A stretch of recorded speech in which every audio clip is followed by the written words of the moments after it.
Picture it. You're having a quiet night at home after a day of moving furniture. 4 police officers tiptoe into your house and arrest you for having sex, even though you maybe weren't having any sex at all. That's weird. 5 years, 3 Lambda lawyers later, you're responsible for making gay sex legal. Yeah, because it wasn't totally before that. Sure.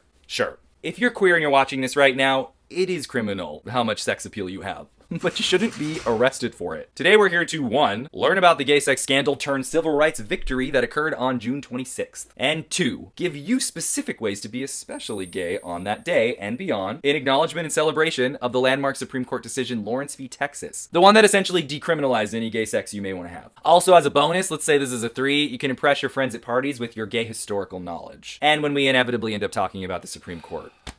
I'm Jamie Benson, a recovering choreographer, aspiring writer. Listen, I've got far too many interests to name here. It's kind of a problem, actually. Some of which, though, are at the intersection of queer culture and hidden histories. Today we'll be scratching at that intersection to unveil the absolute divas behind the courtroom drama that dismantled gay sodomy laws around the nation. Let's go. The time. On September 17th, 1998, 2 queer men, John Lawrence and Tyrone Garner, were arrested in the Houston area for having sex. Texas had this hilarious sodomy thing on the books, making anyone, including you, who partakes in oral or anal intercourse with people of the same sex, criminals under the law. What? It was a weird time for queer people, which is a trick statement. It's always a weird time. But this was a year and a half after Ellen tanked her own show by coming out. I'm gay. And only 4 days before the first episode of Will and Grace aired. Both Don't Ask, Don't Tell and the Defense of Marriage Act were still very much in effect and would continue to be until the 2010s.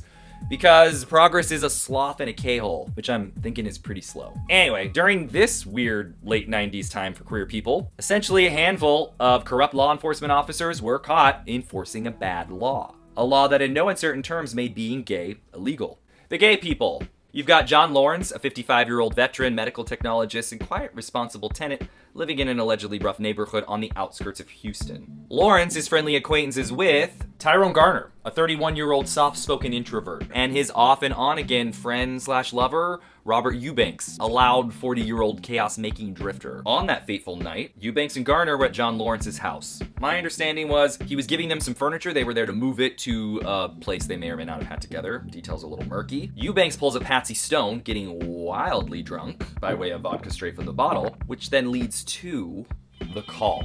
Eubanks, seemingly jealous of some perceived flirting between Lawrence and Garner, sneaks away to get soda, which turns out to be code for calling the police on a payphone, picture for the uninitiated. He warns that a black man was going crazy with a gun in a local apartment. Garner was black, and Eubanks, besides being generally a mess of a mo, was also known to say a lot of openly racist things. He was also likely trying to tap into any inherent racism in the police department.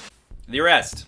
4 deputies get into the apartment, I'm thinking because Eubanks left the door cracked open. They find no gun, though I'm told they weren't really looking for one, but they did arrest Lawrence and Garner for having sex in Lawrence's bedroom. We were not even treated like civilized citizens. Okay, these deputies were from the HCSO, very trigger happy with a history of firing on the unarmed, gay bashing, and having 3 to 4 times more arrests than NYC units. They were also rarely disciplined for it. Officer Joseph Quinn was on the scene first, so he was in charge, and a total nightmare, had the biggest complaint file in the whole department. You also had 3 other officers show up with mixed to very bad feelings about gay people. In interviews, Lawrence and Garner claimed they were never even having sex. The officers all had conflicting and consistently changing reports about what happened. Was it oral or anal sex? I don't know. Can we not tell the difference? Do you think you'd be able to tell the difference? Put it in the comments below. Some say the sex continued for a minute after they were told to stop. Others said no, that didn't happen. There was no consensus on any of it.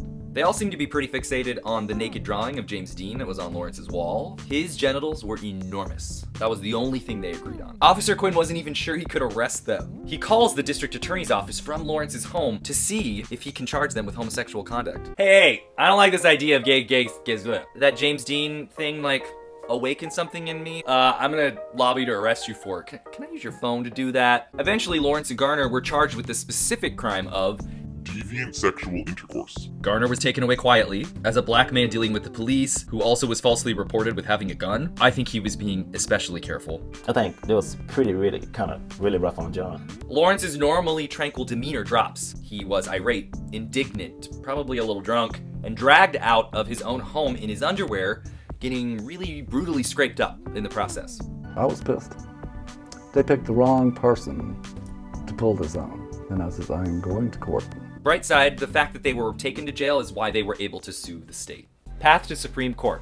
There were things working against this gay little engine that could, making it all the way to the Supreme Court. One, some gay rights attorneys didn't want to touch it because they were burnt by the Supreme Court upholding Georgia's own homosexual sodomy law just 12 years prior. Number two, these men could get out of this pretty easily, accepting a fine and moving on with their lives. But Lambda Legal steps in to let them know the possibilities if they allowed this case to stumble up the court ladder. Number three, at the time, Garner and Lawrence weren't necessarily considered good poster children for a civil rights movement. They weren't public speakers, they weren't a long-term monogamous camera-ready couple, and the case was about them supposedly hooking up in a so-called seedy neighborhood. But they also didn't have a lot to lose. It goes to show that you don't need to fit a certain mold to do something meaningful. In order to challenge the law, the two would have to plead no contest, which just means they didn't dispute the charges of having gay sex. They'd only challenge the unconstitutional nature of being arrested for having that sex. And the case would roll through multiple courts before it got to the Supreme Court, where it would directly challenge Bowers v. Hardwick, that pesky little Georgia sodomy law we mentioned earlier. And this was a big risk, actually, because the Supreme Court could reconfirm that law, setting it harder into precedent and making it a bigger final boss to slay at a later time. Despite some wacky-ass feelings and views about homosexuals at that time, roughly 80% of Americans thought that the law should not affect what goes on in your own bedroom. So this was a case where the courts needed to catch up with public sentiment. So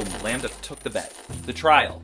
We should probably remember these names. Ruthie Harlow, Brian Chase, and Susan Summer lead the charge for Lambda, as well as a small army of consulting co-counsel. Their angle, reframe the whole case, making it about relationships, not sex. Describing sexual intimacy in the home as an aspect of that liberty we keep hearing so much about in the Constitution, as well as a healthy part of a mature relationship and stable family. Okay, you had two chuckleheads on the prosecution side, a DA Delmore and a DA Rosenthal. Their whole thing was making a public morality case against homosexual relationships, arguing that it doesn't successfully end in procreation. These were arguments in the Supreme Court in the early 2000s. Superbly, supremely dumb. Let me ask you, when have oral and anal sex resulted in reproduction? Oh wait, oral and anal sex is never reproductive, even between those bothering to claim themselves as heterosexual. And I mean, why would you do that? The world of heterosexual is a sick and boring lie. I mean, look at the research by Cornell. Technically, heterosexuality doesn't even exist. And does that mean that heterosexual couples who can't have children or don't want children shouldn't have sex? Come on now. Justice Ginsburg got them to admit that. Doesn't make a lot of sense. Rest in peace, and rest in the alternative timeline where you retired 6 years earlier. DA Rosenthal, in fact, tripped over himself a lot in his arguments, to the point where right-wing ringmaster Justice Antonin Scalia jumps in to help. He said something about sitting on flagpoles. I don't know. You go and listen to. I can't listen to him talk for too long. What I did get, though, was he did a ton of fear-mongering around gays as teachers in the schools, co-workers, and weddings, equating them all to moral fads and fancies. We had to prove legally that a search for love, sex, and companionship was a noble one, and that healthy gay families already existed, represented American values, and deserved their privacy. That they were good, not just tolerable. By the way, we need to cut out this whole tolerance thing. Tolerant means showing a willingness to allow the existence of a thing that you don't agree with. You shouldn't have the power to allow me to exist. Tolerate spam emails, tolerate lactose for all I care. Don't tolerate human rights. I'm getting heated. The verdict. Ultimately, Bowers v. Hardwick was wrong and overruled, interestingly enough, by a Supreme Court made up of justices brought on by mostly Republican presidents. On June 26, 2003, the Supreme Court ruled in a 6-3 decision that states could no longer criminalize sexual conduct between people of the same sex. The petitioners are entitled to respect for their private lives. The state cannot demean their existence or control their destiny by making their private sexual conduct a crime. I am laying in bed trying to go back and get my 40 winks, and all of a sudden it says, has ruled the law unconstitutional.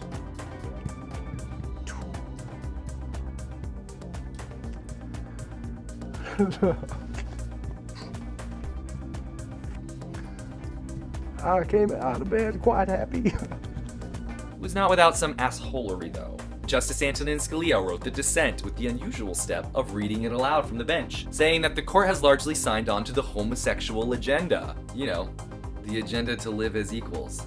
He had the nerve to say that he has nothing against homosexuals. All right, go off, King. Good for you. He literally wrote and read his argument against gay people having sex in their own homes, against gay people having sex in their own homes. That's against. He's against. Joining Justice Scalia's dissent were Chief Justice William H. Rehnquist and insurrection darling Clarence Thomas. The effect. The decision sends shockwaves throughout the country, crumbling sodomy laws to dust in Texas and 13 other states, bringing the most basic semblance of humanity to queer people. As careful as the Lambda lawyers were to avoid mentioning it, and as scared as asshats like Scalia were to accept it, this case did pave the way for marriage equality. On that same day, in June of 2015, the Supreme Court cited Lawrence v. Texas when legalizing same-sex marriage nationwide. And that's a bonus reason to celebrate June 26th, everybody. How to celebrate. Any day's a good day to celebrate being queer. But feel free to do something especially gay to help commemorate all this on June 26th every year. Here are some ideas. Number 1, do anything that could qualify as deviant sexual intercourse. Consensually, obviously. Can sex be part of the resistance? Why, yes it can. Existing as a queer person is already kind of a political act, but you might as well climax while you're at it. Number 2, donate to the Lambda Legal Defense Fund. They should be thanked for what they've already done and what is perhaps still ahead of them to do. Number 3, watch a gay historical / semi-autobiographical film like Milk or Moonlight. If you like a documentary, try Screaming Queens, The Riot at Compton's Cafeteria. Or, for the deepest of dives, try Different from the Others, a 1919 German silent film starring bi icon Comrade Veidt. It's a strange PSA-style movie lobbying to bring down a different anti-gay law of that time. Paragraph 175, the Nazis' campaign against homosexuality. Number 4, volunteer for a gay organization. I've given you a starting list in the description below. Number 5, raise a glass to 2 unlikely queer heroes. That's John Lawrence and Tyrone Garner. Number 6, make it a 2-day affair. June 27th was Stonewall after all. Please, bring your ideas into the comments below. I would love to try some. In closing, take a moment every June 26th to recognize the activists on the front lines of this gay sex scandal that was not really about sex, but about criminalizing being gay. Think about it this way. If you're perceived as queer and being queer is a criminal offense, backwards people feel more justified to turn down your loan, not hire you to work with them, or reject your application to rent or buy a home. Do dickheads also feel emboldened to be violent with people that are shamed and stigmatized? Oh yeah. And even when we retcon these stupid laws, is there backlash to the people that benefit from it? Also yes. The right to your own privacy was a major principle of Lawrence v. Texas, as well as marriage equality, and was a major tenet of Roe versus Wade. When one of them falls, they're all at risk. This is especially due to religious zealots trying to legislate from a 3,000-year-old book their God did not write. So let's celebrate our wins in new, fun, creative ways, while also taking actionable steps to secure the successes we've already had. And this way, everyone's free to have queer sex without being dragged out of our homes in our underwear. Comment below with what you'd like me to cover next, because this gay's agenda is to never be tolerated again. Thanks. Do dickheads feel emboldened? Do dickheads feel emboldened by, oh my god, duh, in the process. Ah, fuck. I'm waiting for more sirens, sorry, hang on. As a small army of consulting co-counsel. Okay. Something about sitting on flagpoles? It's part of the deal. I wanted to live in a big city. It does feel like it's getting darker.